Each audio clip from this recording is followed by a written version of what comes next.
مرحبا حبايب. قبل ما نبلش هذا الفيديو أحب أشكر كل زبايني على ثقتهم بخدماتي العقارية على السنين الأربعة السابقة. حتى سنة 2023 قدرنا نوصل على المراتب توب 5% على مستوى شمال فيرجينيا اللي بيه 12,000 عقاري.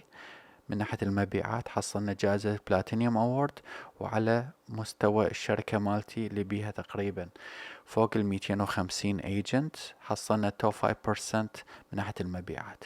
أشكركم مرة ثانية، وهاي جائزة مو بس إلي، إلكم، وأتمنى التوفيق لكل الناس اللي تريد تشتري سنة 2024 أو تبيع. تحياتي. نبلش. مرحبا حبايب، وياكم أحمد مكية، وكلكم عقاري من شمال فيرجينيا الخضراء. نخدم فيرفاكس كاونتي، لافدين كاونتي، ستافورد كاونتي، برنس ويليام، والكسندريا أكيد. زين. اكو هاي ناس تسأل أحمد شنو الموضوع. أني منقطع عليكم I know. إذا نحكي الصراحة نرجع سنة 2021. اللي متابعيني قبل أو ذيك الفترة لاحظوا أن أنا ما أنزل هواية فيديوهات، وراح أحكي من القلب. صراحة صار عندي ظرف شوية غريب. زين. ما أتمنى لأي أحد، خلاني شوية أبتعد عن السوشيال ميديا. بس إذا نرجع شوية وإن شاء الله تكون الطاقة الإيجابية دا تطلع مني فيديوهاتي تفيد الجميع ويا المعلومات. نقول رمضان مبارك على الجميع، إن شاء الله شهر تقبل الطاعات، مسلمين بكل مكان. وردت أسولف شغلة أريد أقولها، يعني السوق العقاري بصراحة دا يمر بفترة غريبة جدا. أتابع أني الأخبار وأشوف إيش دا يصير بالماركت، سواء كانت أسعار العقارات، العروض إيش دا يصير بيها، وبنفس الوقت شنو الشي اللي يخلي الديل يصير يعني بين المشتري والبايع. اللي ما يعرفني هاي فرصة حلوة إنه يتعرف علي زين عن طريق هذا الفيديو. صار لي 10 سنين بهاي المصلحة. المصلحة هاي مو سهلة، يرادلها طولة بال، صبر، فهم، وبصراحة critical thinking. هذا المصطلح كلش مهم. صار عندي طبعا ذاك اليوم ديل، والحمد لله يعني مشت الأمور وتمام. اجى علي زبون من العراق، خلينا نقول، يعني أكيد هو صار له فترة عايش لنا، وعجبه بيت معين في منطقة سنترفيل. راح تشوفون الصورة مال بيت. زين. ولو هيجي الصورة يمكن فترة الثلج ما محدث الصورة. فقال لي أحمد هذا البيت كومينج سون، أقدر أخذه لو ما أقدر أخذه؟ قلت له صار تدلل. سويت كم شغلة. زين. قدمت اوفر والبيت كامينج سون، بس الاوفر يعني انصاغ بطريقة بحيث مستحيل يعني الايجنت او خلينا نقول البايع يرفض. ما اقدر احكي التفاصيل، هاي سر المهنة. ليش الناس تجي علي؟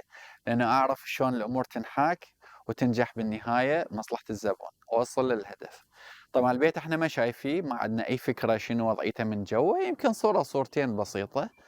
ووافقوا أصحاب البيت ومشت الأمور وحصلنا البيت، سوينا inspection وماكو كان أي عقبات الحمد لله. فأريد أقول شغلة، إذا بيت شفته coming soon مو معناها ما تقدر تسوي عليه offer أبدا، بس يرادلك الأيجنت الصح. أوكي، حاحكي هيجي الصح وأنتم بعد افتهموها. للأسف اكو هواية زباين يعني دا يعانون من موضوع المنافسة. أنا دائما أقول للزبون إذا تتعامل من البداية ويا الأيجنت الصح، العقاري الصح، بأي مدينة كانت، ما راح تعاني، راح تدبرها الأمور، تدبر وياك من أول مرة، ثاني مرة، ماكسيموم ثالث مرة. إذا ما صارت من ثالث مرة يعني اكو شيء غلط بالستركتشر مال تيرمز والأوفر والسعر. فيرادلها يعني خبطة سحرية احنا نقول، وخبرة. زين. مال واحد بالضبط دا يفتهم البايع شي يريد، والايجنت اللي على الطرف الثاني لازم واحد يحصل منه معلومات تفيدنا احنا لما نصيغ الاوفر. مرات يعني شلون احنا يسموها يعطونا تشيت، فاحنا نعرف شلون نضبط الامور حتى تنجح العملية. هاي شغلة الأخرى، هذا السوق طبعا ويا الانترست ريت العالي اللي هو تقريبا 6.5 7 6. مرات الواحد اكو قسم من الولايات دا اسمع البلدرية دا يعطون اقل من 6 يعني 5.5. طبعا هاي حالة بحالتها.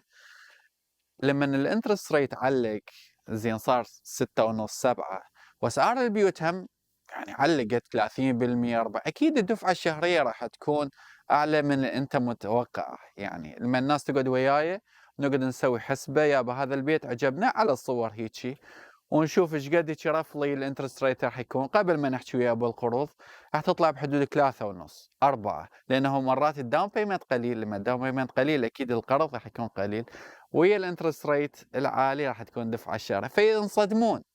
فيقول لك أنا ما كنت متوقع هيك، أقول له بالطبع لأن أنت ما جيت حكيت وشيكت الأرقام وشفت بس مجرد يابا أنا عاجبني بيت، لأ مو عاجبني بيت لازم تحكي ويا العقاري ويشوفك الأرقام ويراويك ويكنكك ويا اللندرية الصح، لأنه مو كل لندر يساوي الثاني، كل لندر حالة بحالته وكل واحد وبرامجه، وطبعًا الclosing cost مالته الorigination fee اكو قسم يشرجون origination قسم ما يشرجون أريد أحكيها بصراحة. احتمال أنت رحت على lender ما يشرّج origina بس ما عدا البرنامج اللي ببالك، شلون يعني؟ فمعناها لازم نحولك على واحد lender عنده البرنامج اللي يفيدك، بس تدفع إحنا نسميها الfirst class fee يعني أنت مثل واحد قاعد طيارة ما حصلت المقعد اللي أرخص، بس راح يوديك للمكان اللي ببالك بس تدفع fee أعلى، قعدك first class بس تدفع التكلفة. هذا رديت أوصّله على السريع يعني هيك حبيت أسلم عليكم. إن شاء الله الفيديوهات هاي تتكرر، ونصايح هواية عندي، وهواية أفكار ببالي، هواية شغلات أريد أحجيها، بس ما أريد أطول الفيديو عليكم، بس هيجي حبيت أسلم، كان وياكم أحمد مكية وكلكم أقارب من شمال فيرجينا خضراء، رقمي أسفل الشاشة، خابروني إذا تفكرون شراء، بيع، استثمار، وحتى لو إيجار مو مشكلة نرتبها، وهذا مو هدفنا الإيجار، هدفنا إنه تستثمر مستقبلك بالعقار. تحياتي لكم، باي باي.